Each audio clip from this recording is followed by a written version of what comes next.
প্রতিবার শব্দ লিখিয়া লিখিত ফরমান যেটা নাজিল করা হয়।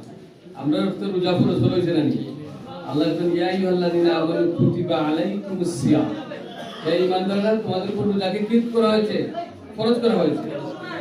এই ব্যাপারে কিন্তু দায়িত্বশীল গুরুত্বপূর্ণ আলাপ করছেন কিনা। সেইভাবে আল্লাহ বলেছেন কুতিবা আলাইকুমুল কিতালু, আল্লাহ তোমাদের উপর সত্য এবং ন্যায় প্রতিষ্ঠার জিহাদকে ফরজ করেছেন। কি করেছেন? জিহাদকে কি করেছেন? ফরজ করেছেন। জিহাদকে কি করেছেন? ফরজ। যেভাবে নামাজ ফরজ, যেভাবে রোজা ফরজ, যেভাবে যাকাত ফরজ, যেভাবে হজ ফরজ, তেমনি ভাবে আল্লাহ এই কোরআন আয়াত যেখানে বলেছেন কি তোমাদের উপর জিহাদকে কি করা হয়েছে? ফরজ করা হয়েছে।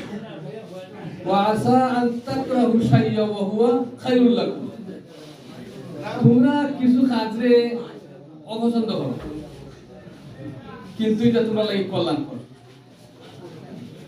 আমরা এই ঘটনায় বুঝাইবার লাগি মূলত আমি আয়াতটা আনলাম। যারা আয়াতটা কিন্তু দায়িত্বশীলরা হয়েছে কিনা মইদা শুনো কা আল্লাহ করে কিছু জিনিসকে তোমরা অপছন্দ করো, কিনা করো অপছন্দ, কিন্তু আল্লাহর কাছে কি এটা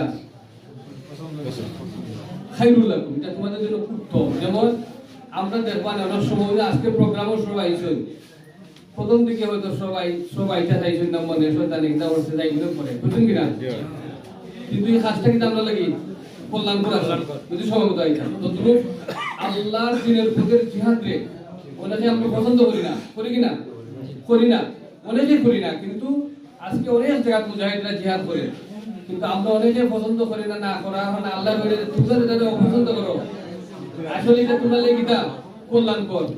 ওয়া আসা আন তুহিব্বু শাইয়্যা ওয়া হুয়া শাররুল লাকুম, কিছু কাজ আছে আর টাইম দিব, আমি পুরো টাইম দিব আপনারা বাইরে বাড়তে হবে। কিছু জিনিসে তোমরা পছন্দ করো, তুহিব্বু শাইয়্যা, কিছু জিনিসে তোমরা পছন্দ করো কিন্তু আসলে এগুলো তোমরা লাগি ক্ষতিকর, ঠিক কি না? অনেক কাজ দেখো আমরা মনে চাই মোবাইলটা দেখিলে বাথরুমটা দেখিলে আছে কিনা, কিন্তু এগুলো আমরা লাভ না হতি নামাজটা বাদ দিলাই দান খাটার কেসি দান দেওয়ার কেসি একটা পরে বলবো নামাজটা বাদ দিলাই, কিন্তু আমরা লিখিটা কি ক্ষতি নাই। এর লাগি আমি আপনাদের উদ্দেশ্যে যে আয়াতটা তিলাওয়াত করলাম, আসলে আল্লাহ রাব্বুল আলামিন আপনাদের ব্যাপারে সব জানেন কি জানেন না, যেভাবে কুতিবা শব্দ দিয়ে আল্লাহ রোজারে ফরজ করেছেন সেই আয়াত দিয়ে আল্লাহ সত্য এবং ন্যায় প্রতিষ্ঠার জন্য আল্লাহর পথে যে জিহাদ আল্লাহ ফরজ করেছেন। আপনারা জিহাদ করতে রাজি কিনা?